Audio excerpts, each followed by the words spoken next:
Well, it's Wednesday, and you all know what that means. That means once again we get to review AEW Dynamite. As you know, we got that match between Evil Uno taking on John Moxley. We got the Revolution Tag Team Battle Royal determined team that will join the four-way at Revolution for the AEW World Tag Team titles and many more. But first things first, we're going to review a promotion I never done before, if I do remember. Midwest All Star Wrestling with their show Heart of Warrior 3. We have a couple of title matches involved. You may recognize certain wrestlers you may have seen. There are some wrestlers I never heard of before. I apologize for that, but that's the good thing about these type of reviews. You get to know certain wrestlers you don't even know. And also, we're going to review New Japan Pro Wrestling with Fantastic Mania. As you know, this is a show they do every year before the pandemic where they collaborate with the wrestlers down in Mexico with CMLL. I can't wait to see what matches they have. I know for a fact we got certain wrestlers you may or may not have heard of. And also, we got some news updates to tell what's been going on in the world of pro wrestling. So, let's get ready for another episode of Deleted Wrestle Zone.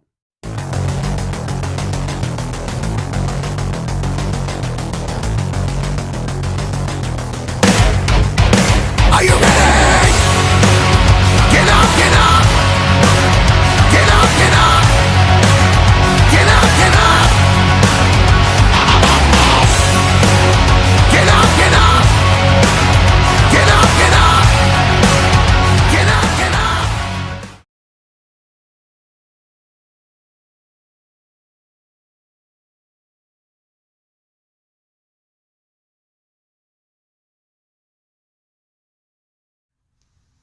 Welcome everybody to Deleted Wrestle Zone, all things that is pro wrestling with AEW, NXT, New Japan Pro Wrestling, Impact Wrestling, the National Wrestling Alliance, various promotions, wrestlers, matches, and championships. I am your host, J Rod here. So let's begin with Midwest All Star Wrestling, or as we call it, MAW. This is a show they done recently. It was taped on the 12th of February, but it was broadcast on the 18th at Fight TV. So it opened up with a very unusual type. Now, these guys are willing to admit this because they said it countless times. Now, as wrestling fans, we always believed that the top title, like let's say the AEW title, is always the last title be defended, especially on events like this. However, in this case, with this promotion, their champion, the MAW champion, Paul Verk, he decided that he's going to defend it first because he has this way of like, okay, I'll go first. But once I'm done, I don't have to worry about it. I get to go home. That's how he is, that he rolls, according to the commentators. But originally, he wasn't scheduled to be in a match. However, he decided, you know what, I'm going to put an open challenge against anybody. And the person that responded is, of course, a wrestler you guys may or may not have heard of. This guy made a huge impact in Dragon Gate, La Estrella. I thought the match was pretty good. I mean, it was very impressive.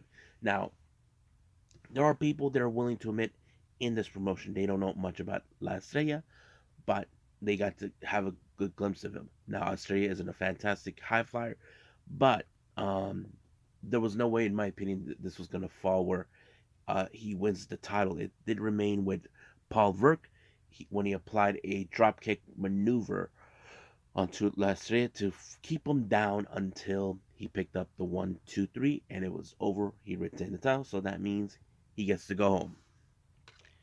Now, our next match is a very interesting tag match. We have first time ever tag team, a guy named Miles Mora. Now, I don't know who in the hell this guy is, but his tag team partner, you all know who he is. Ken Anderson, or as you know him in WWE back in the day, Mr. Kennedy. That's right. The same guy who was a loudmouth. He even made his career in TNA back in the day as well. It's been a while since I've seen him. Last time I saw him, he was making appearances in NWA, but I did not expect them to be in there. Their opponents is the tag team known as the Newest Rockers. Now they're like kind of like a brand new version of the Rockers, consistent of Shawn Michaels and Marty Jannetty. It consisted in this one Cal Harrow and someone who also knew back in WWE Day and WCW. We're talking about Al Snow. I thought this match was fun for many reasons. One is because A, Al Snow's involved, and B, there were some moments that were misfires with Anderson and Mora. There was a moment where Anderson was cranking on someone's arm. Now he thought it was either Hero or Al, until he realized, oops, it was Miles Mora. But at some point during the match, things did not go according to plan for both of them. Anderson actually laid him down flat on his back.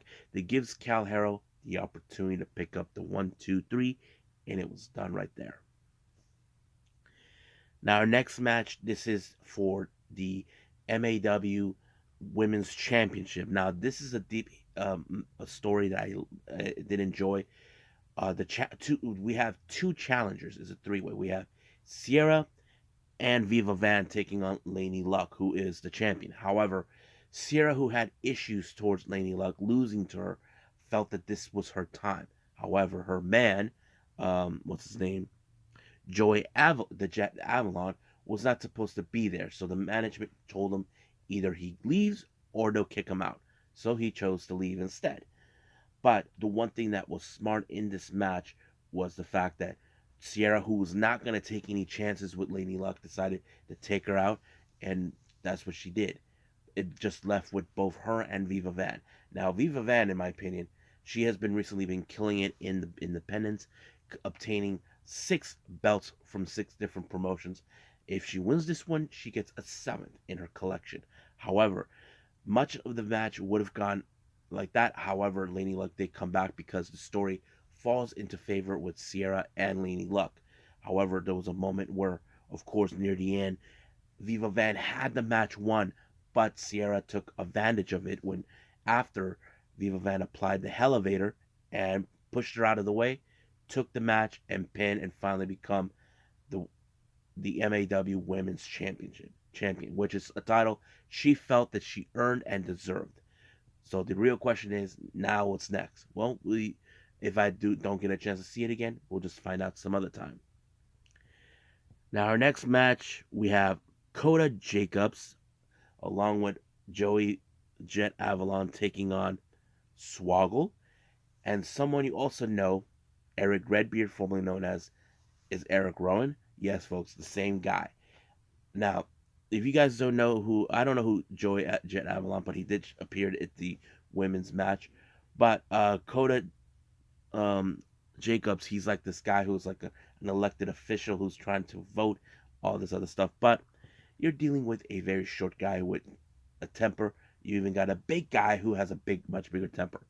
But I always thought it was great to see this combination. Now you probably think, oh, they got the Jacobs and Avalon had the advantage. Nope, they did not, until Swoggle chokeslams Coda Jacobs, and 1, 2, 3, it was over right there. I thought it was great. I loved it. Now our next match is the Impact World Title. Yes, folks, the same Impact World Title. Josh Alexander puts his title on the line against CPA. Now, this was a very good match. I mean, I love Josh Alexander. He is an amazing performer. Not to mention, he also puts over some good wrestlers when they're in the same match with him. I thought it was pretty impressive. I mean, you probably would have thought CPA could have won it, but no, it was gonna still. It still was gonna fall into favor with Josh Alexander to retain the title, and that's how I saw it. So, but he did finish them off with the C4 spike, and boom, 1, 2, 3, good night. Now, our last match is the main event. This is for the MAW television title in a steel cage. Now, these two competitors, the System and Rampage Santana, they've been going at this over and over from what the commentator says. So this is the final chapter between them. But of course, the System has supports from this one dude, and of course, Coda Jacobs, that little weasel. But you probably would have thought in your minds in this particular match that the System would have found a way to obtain the title. However, that did not happen until Rampage applied the 64 driver, and boom. As soon as the match was over, Kota and his associate showed up and beat up Rampage. They gave him a violin to hit whack Rampage, but however, the system whacked Kota Jacobs instead. So this means that maybe the system is fed up that he's not going anywhere, not going to move forward to the top. So we'll see how that plays. But it was a pretty good show, not gonna lie. I mean, even if there was only 7 matches, I'm 6 matches, I'm good. I'm not gonna complain about it. Do I recommend you guys should check it out? I say, yeah, if you want to, even though if you don't recognize certain wrestlers are there. But yeah, so I think that's pretty much it with this promotion. Let's move on with New Japan Pro Wrestling.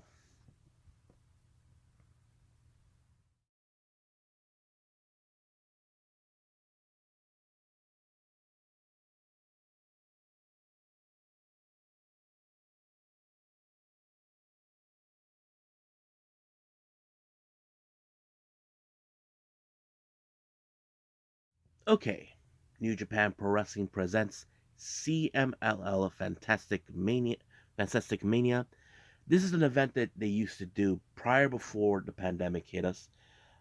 They collaborate with the wrestlers down in Mexico from CMLL. We have various wrestlers. There's some wrestlers I may recognize, some wrestlers I don't. Um, but it's a hell of a good show. Not gonna lie about it. Really fun. They even tried to throw in a bit of the Mexican flair. If you guys ever seen any of the Mexican wrestlers, Mexican events they do, wrestling events they do, that kind of you probably understand what I'm talking about. I mean, you got the ring announcer, the way they're doing like the blowhorn. That's how things are done in Mexico, and they kind of kept that vibe intact. But also falls in favors to certain wrestlers who have been in Mexico. For example, like the guys from LIJ, Naito, who's been there before, that sort of thing. Not to mention one of their own who's from there, Titan, who also was there. But let's get started with the matches. Our first match, we have Yuto Nakashima teaming up with Capitan Suicida to take on the members of the Bullet Club, consistent of Gedo and Taiji Shimori. I know some of you are thinking, what is going on with Bullet Club now that Jay White's gone? Well, we don't know yet. I mean, look, we have seen time and time again when it comes to Bullet Club, leaders come and go. Even Yujiro Takahashi talked about it. There are those who are, I will do something like this in the future time about it, but right now the match is focused. You probably would have thought in your minds that probably Bullet Club still has their composure, try to um, keep it together. In a way, yes. Now, you probably ask, why would Bullet Club be involved in a match like this? Truth to be told, Taiji Shimori had gone to Mexico before, from my understanding. But it was a pretty good match until he applied a crossface onto Nakashima, giving them the win. Next match, we have Rohi Oiwa versus Magia Blanca, even though the outfit doesn't have the white. Blanco, like it says like white magic, but he's not wearing white. Kind of weird, but nevertheless, that's how he rolls. Their opponents is none other than um, just 4 guys, consistent of Doiki and Yoshinobu Kanemaru. Now, Doiki does have some experience in Mexico. He has participated. He is fluent in Spanish, in case anybody asks. He was also a member of Los Perros del Mar himself, the original group down in Mexico. But I have to say this was very good because, as you know, just 4 guys have made a name for themselves, trying to pick up some good wins. I know there's been some challenges, but however, in this case, just 4 guys really picked up a good win for themselves. I think this is the very first one when Kanemaru applied the figure 4 leg lock onto what's his name, onto Oiwa, and it was over from there. Now I'm not gonna say this is one of the biggest wins. I'm gonna say they pick up a win because right now they've still got a long way to go to build up. Next up, we got El Barbaro Cabanero teaming up with Okumura, who is the resident Japanese wrestler with CMLL, also fluent in Spanish. He teams up with a third generation wrestler, Hijo de Villano third. This guy is amazing. He has made a name for himself all over Mexico. Their opponent is none other than Tiger Mask, Yo, and Dulce Gardenia. I don't know who this guy is, but I can tell he's an exotico because of the way he acts, the way he screams. But you probably thought in your righteous mind that this was gonna fall in favors of the heels. In the way it kind of did, because it was like, I don't know exactly if it was a Death Valley driver by Okumura onto Dulce Gardenia that picked up the win. But yeah, that's how it felt. But however, this is a funny part right in the post match. Dulce Garnia made out with Yo and he just fainted. I don't think he's ever been kissed by a guy before. But I thought it was so funny. Next match, we got Kose Fujita, Master Wato, Ryusuke Taguchi being silly, and then finally Soberano Jr. They take on the members of LIJ, consistent of Bushi, Hiromu Takahashi, Tetsuya Naito, and of course Titan, who we haven't seen for quite some time since the Super Junior Tag League. But it's great to see him. Not to mention, he is still a member of Los Ingobernables de Japón. Really fun match. However, Taguchi, who's being silly, throwing these crack jokes, LIJ was not going to have it, regardless of what he think. But the best moment is when Titan applied the infamous Mudo lock onto Fujita, and he had no choice but to tap. Yes, looks like we're still coming off from the retirement match of Keiji Muto. I don't know if he's throwing this as a proper way to honor him. I'm not 100% sure, but that's how it plays. Next match we got Templario, Heri, um, Hechicero, and Show taking on Reiko Meta, Volador Jr., and El Desperado. Now, you probably can guess in this match, it would show, how he is. He's a scumbag trying to find ways to cheat his matches in order to win. That did not apply here, but however, it was a pretty good match. A lot of hot spots, but it was a submission by Hechinero who picked it up onto Reiko Meta, forcing him to tap out. I thought, but this submission move, I never seen it before, but it was crazy. It was really, really effective. Now, our next match, we have Atlantis Jr. teaming up with Ultimo Guerrero to take on Hiroshi Tanahashi and Mystico. Now, before I proceed, if you guys know this or not, Mystico, this is the original Mystico, and he is the original from WWE Sin Caras. That's right, folks. He took back the old mantle. Now, for those who don't know, as soon as he left WWE, the Mystico persona was already been taken over by Dralistico before he became that name. But once he gave up the name of Mystico and went by Dralistico, the original took back his original name, and that's how it is. But I enjoyed it. Now, as for Atlantis Jr., the pairing with him and Ultimo Guerrero was very interesting because long time ago, Atlantis, his dad, Atlantis, turned heel and aligned himself with Ultimo Guerrero. It was really interesting to see those two pair up. I'm not sure if this was planned or anything, but I have to say it was pretty good. But the biggest shocker in this match was the upset. Atlantis Jr. put Mystico in a torture rack submission, forcing him to tap out. This is a huge upset. I mean, look, Mystico is legendary. He knows, he's been there, done that sort of thing. You got Atlantis Jr., who's just almost maybe a year or two into the wrestling, now picking up a huge victory for him. I wouldn't be surprised if those two will hash it out back in Mexico, but we'll find out soon enough when the day comes. And I think that's pretty much it. So we do got more of this particular show. That will be at another time. But right now, let's move on to our final review, AEW Dynamite.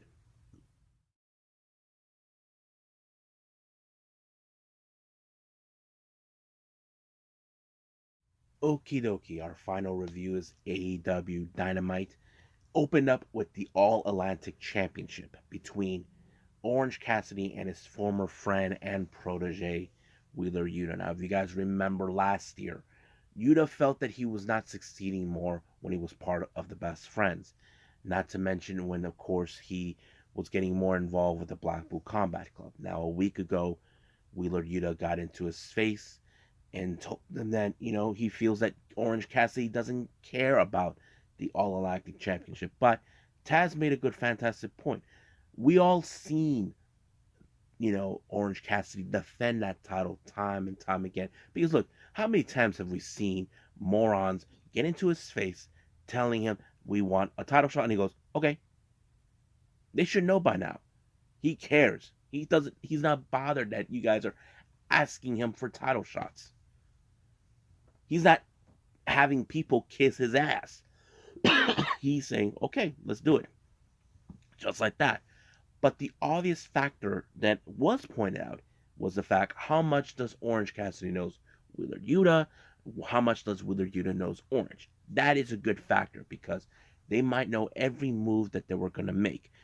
But the obvious question is, will Wheeler Yuta counter the Orange Punch or the Beach Break? That is the possibility. However, he kicked out of both of them until he pulled off an Orange Punch while Wheeler Yuta was on his knees. That's never been done before, but it got the job done for Orange Cassidy to retain the All Atlantic Championship.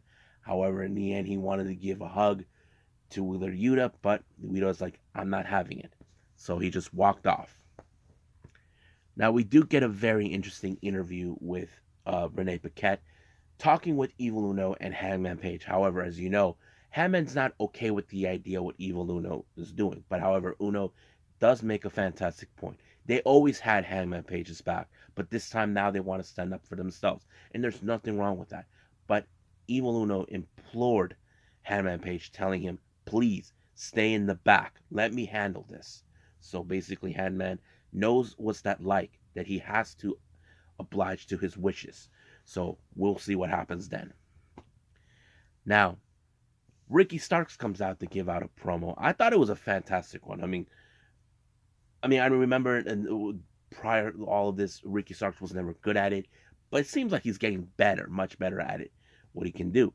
He tells the entire world that, okay, it seems I'm not going to have a match with Jericho. It's okay. I'll just move on. But he did state that he's going to that he's issuing an open challenge at Revolution. So he's asking for anybody in the back who's willing to step up. And all of a sudden we hear Jericho's theme plays out. He was the one person we did not expect. Now, what's the purpose? Now, Jericho, I don't know if he was like trying to, think that I know what you're doing. You're trying to get me to, and he's like, I don't know what you're talking about. And all of a sudden, when things got interesting. Peter Avalon comes out. He was about to go to the ring to sign the contract for the open challenge at Revolution. He gives him the Judas effect. Now that is where things got interesting. He was like, what the hell? He didn't think that anybody would try to accept it. So, but Ricky Starks like said, look, I know you're a legend and all this, but why do you need the GSA to do your dirty work? I beat you once, but I know I could lose to you. So basically he was like, but this and that. And then, of course, he signed the contract. But this is what happened. I don't know if I'm mistaken. He had that smile on his face. I'm like thinking, did he plan this to get into him? But the deal is, JSA stays in the back. I'm like, oh, God, it's going to be interesting. But it was, nonetheless, it was a good moment. I think that's one of my favorite promos to enjoy that night. Now, our next match, we have Lee Moriarty and Big Bill, along with that Joker, Stokey Hathaway, taking on the Acclaim, courtesy of their friends, the Guns Club. Now, you know for a fact that the Guns do not want the Acclaim at Revolution. So this is their way of trying to hurt them as much as possible, beat them up before Revolution, or make sure they don't go to Revolution. But did that work? No. But there was a moment we saw, of course.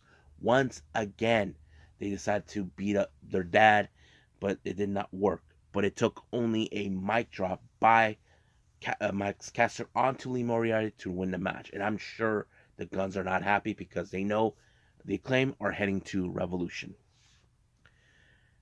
Now, we wanted to know about a week ago with the arrival of Christian Cage. Now, we expected him to appear, but apparently he was ambushed by Jungle Boy.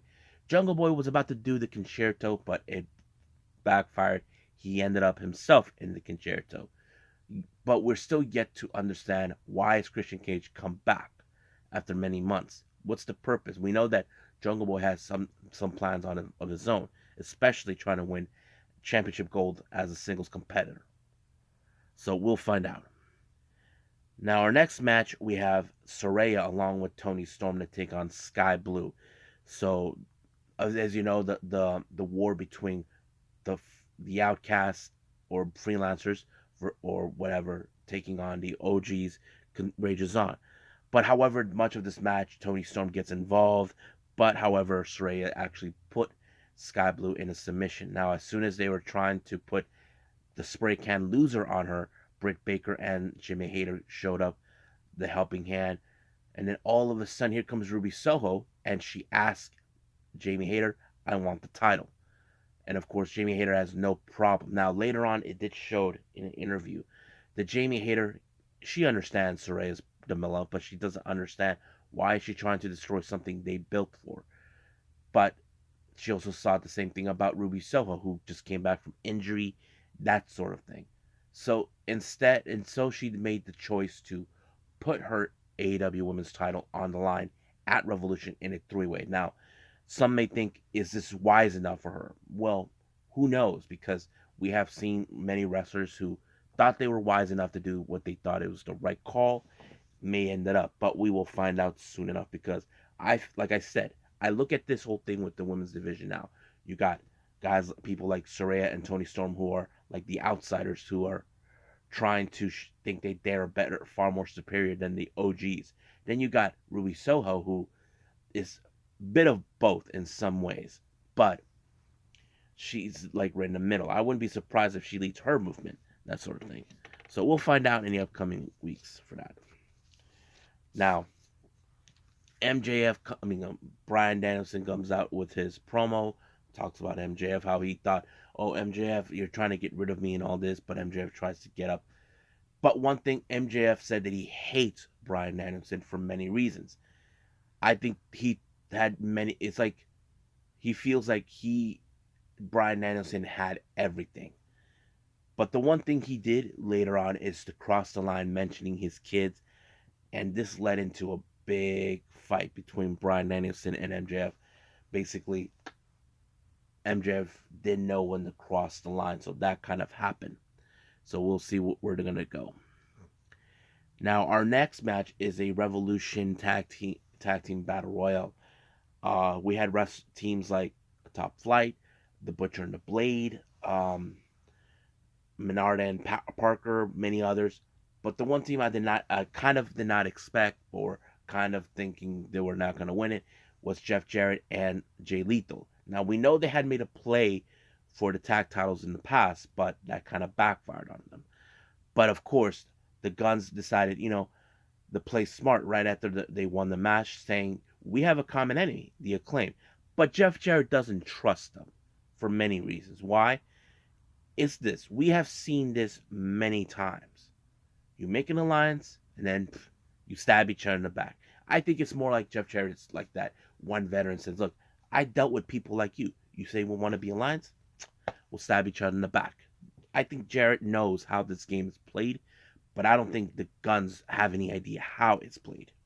I mean, they could be smart. They're smart enough to think that way, but are they really that smart? Well, we don't know. But we're yet to find out who will be the next team that will join. Another battle royal will take place this coming week on AEW Dynamite for next week, but we'll see who will make it through.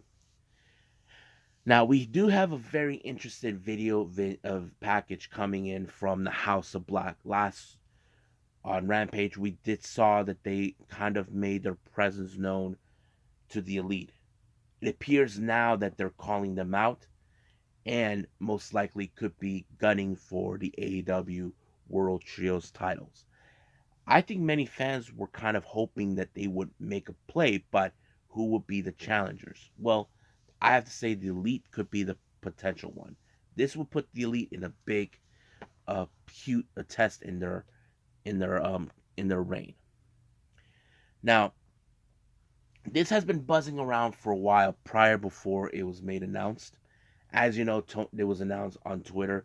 Tony Khan has an announcement to make. Many people had speculations and thoughts, but this one I did not think of it. Well, half of it I did not think, to be honest with you. It was later announced by none other than Adam Cole, baby. Adam Cole revealed that on March there's going to be a brand new show right after a Dynamite called AEW All Access. This is going to be unscripted, basically what goes on in the backstage with the AEW wrestlers. You're going to see him, Britt Baker, that sort of thing. Now, this is something that many people are now questioning due to the fact that they believe that the whole show with Cody Rhodes and his wife Brandy was it really sucks and didn't do so well. We don't know for sure if that's going to fall, but that's the thing. However, Adam Cole did mention on the midst of that very same day when it's released, this one I think is I'm more excited for is Adam Cole saying he's making his in-ring return. Now we still don't know who will be his first opponent, but I'm sure we're going to enjoy it. Now our main event is Jon Moxley versus Evil Uno. Now Evil Uno was smart enough to attack Jon Moxley as soon as possible. Smart game, but you know how this is going to play out. Now, Evil Uno, I have to say, he did hold on as possible. He was really not willing to give up until the ref made the decision. It was over, but Jon Moxley refused to let it go. You have the members of the Dark Order try to help out, but here comes the members of the Blackpool Combat Club, and then Hangman Page shows up too. So it kind of became like a brawl. But Hangman was about to apply the buckshot lariat, but Moxley was smart enough to walk away. It's like, not tonight. So I thought it was a pretty good show, like certain good moments. I mean, people saying this is the worst show ever, but um, some certain things were good. I'm going to enjoy. That's what I like. So I think that's pretty much it right now with AEW. Let's move on with our final thing, news updates.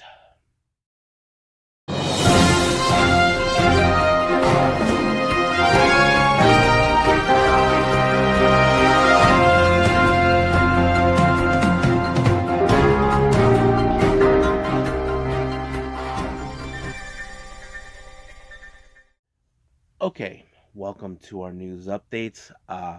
Some interesting stuff has come around, and I'm willing to tell what's happening. So this one is a very interesting. Now, the midst of what we heard from Kota Ibushi, we know that he wants to open up his own wrestling school. Turns out he's not the only one. It's just revealed during on social media that Malakai Black and his wife Zelina Vega are also planning to open their own wrestling school as well. They're calling it the Dark Arts. So it's kind of interesting how they're talking about this type of thing. I just didn't expect it. This is from what they're saying. Like, this is from what it was announced. Um, Malakai Black and his wife, WWE superstar Zelina, both have made an announcement on social media, has given insight into what they want to do outside the ring, which create new stars. It was announced on their Instagram. Black and Vega decided to open up their own wrestling school called Dark Arts Gym, which will be located between Tampa and Orlando, Florida. The announcement on Instagram detailed the goal for the gym is to offer unconventional training program that will not only aim to create the next generation of professional wrestlers, but also attempt to create combat athletes by training various sports including Muay Thai and Brazilian Jiu-Jitsu. That's interesting. I know that Malakai Black does have a Muay Thai style in his wrestling thing, and I think that's pretty cool. So just putting out there, seems that we're not that there are those who are out there willing to open up their own school. Now, for our GCW updates, this one is a very interesting one. We have, for the first time ever for the culture event at the Collective, Leo Rush will be facing Trish Adora. This is the first time they ever face, so that's a good thing. Now, the other thing related to GCW, also for the Collective, the Jimmy Lloyd Degeneration F, well, this is where it gets interesting. They're asking the Best Bros, come on down. I'm like, for real? I'm like, wow, that's pretty huge. And of course, they're planning to go. So I'm so excited for them. Now, as you know, we're still going, building up for the All Star Junior 2023 Festival. It was announced that Yumehito Inamari will be the next participant in it. I never knew he was a junior competitor, but that's how it is. Now, as you know, Stardom has been doing the road to Himeka's retirement. Another match was announced, but this one I think many fans probably wanted to see this for a while. And this is going to take place on the 11th of March at Tokyo Tama something. We're going to see My taking on Meltier. Now, many fans been asking. We would have wanted to see My challenge Meltier for the tag titles, but however, that never happened. But there is one match that I think many fans are hoping before it happens, and that is Himeka versus Mina Shirakawa. Even Mina on Twitter has been agitated about it. Like, she wants to have her final match with her. We don't know if it's on the plan or what, but we'll see when that day comes. Now, in WWE world, you may have heard what's been going on. Apparently, sources from WWE are saying that Vince McMahon is back in the creative team. And now, I know what you all thinking. You're probably saying there is no way. Me, I felt the same way. Because thing is this, I feel with Vince's creative, it's been the problem to WWE for many years. I'm not going to lie. It felt that way to me. But according to what we know, it appears he doesn't. He does have input, but it's Triple H who makes the final say, which that is still in effect. So he can say what he wants to put in, like saying, let's do this and do that. But Triple H makes the final say on that decision. So that's what I've been hearing. Now, as you know, with Tokyo Yoshi Pro Wrestling, we have seen that the Princess of Princess Tag Team titles have been on the possession of the Wasteland War Party, Max the Impaler, and of course, what's her name? Heidi Howitzer. Now, it was announced that they will be doing they have a schedule to put those titles on the line. This is what it was told. On the 25th of this month, those titles will be defended against Rochelle Rose and Jada Stone. The next day, those titles will be defended at Glory Pro against Jody Threat and Blair Onyx. And then a month later, on the 4th of March, we're going to have on Enjoy, it's going to be Trish Adora and Jorah Blade. Now, I know there's been talk about this. Many of us have asked. Now, as you know, there is one thing about, because of these tag titles being defended here in the States, many of us have asked when are these titles will be defended. As you know, Maki Ito and Miyu Yamashita won the tag tournament, the Max Heart. They are next in line to participate for those tag titles, but we don't know when that will happen. But I'll find out more once it's announced. I wouldn't be surprised if those titles are defended here. They will get those titles here in the U.S. But there was indication that those titles will defend it in the States because if you remember, Miyu Yamashita will be, after the event of Tokyo Pro, she'll be staying here for 3 months, that sort of thing. But we'll see. Now, moving on. Prestige Wrestling has announced for the Roseline 5 event. This was announced that we're going to have Miyu Yamashita is going to be there, but her opponent is going to be Queen Aminata. So that's going to be huge. As you know, Yu Yamashita has been getting uh, bookings between April and June, and this is one of them.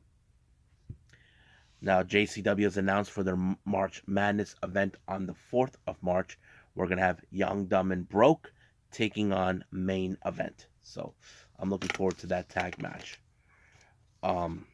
MLW has announced a brand new signee. You guys may know him, the Death Samurai Akira. This was a very interesting signing, but nevertheless, congratulations, Akira. Now, finally, this one was a very interesting one. You may or may have heard Riho was coming back to AEW. Unfortunately, we were supposed to see her on AEW, even though I reviewed it. She was supposed to be in a match. However, that did not happen. Reports came in from what Riho put on her blog that apparently she couldn't wrestle due to the fact that her wrestling gear did not made it to the venue, which sucks. Now, we don't know when Riho will be back, and there's still some people that are questioning where was Riho at the entire time. The last thing I remember for me was she was doing some events in Singapore in November, but beyond that, I don't know. So I don't know exactly, but we'll see what happens then. So I think that's pretty much it what we have for our news updates. I believe it's time to call it a day. Well, I hope everybody enjoys this episode coming up. As you know, we still got more with New Japan Pro Wrestling with Fantastica Mania. I'm so excited to see what matches will be taking place. And also, we got Impact Wrestling. Now, if there's any other events I haven't seen yet, well, we'll go from there. I know there's some events from this month, so I haven't decided. But if not, then I'll just stick with these two for now. But we'll see what happens. So I'm just going to wing it. So I'll see you guys in the next DWZ time. Same DWZ channel. I must bid all of you adieu. So, goodbye. And have a nice day. Bang.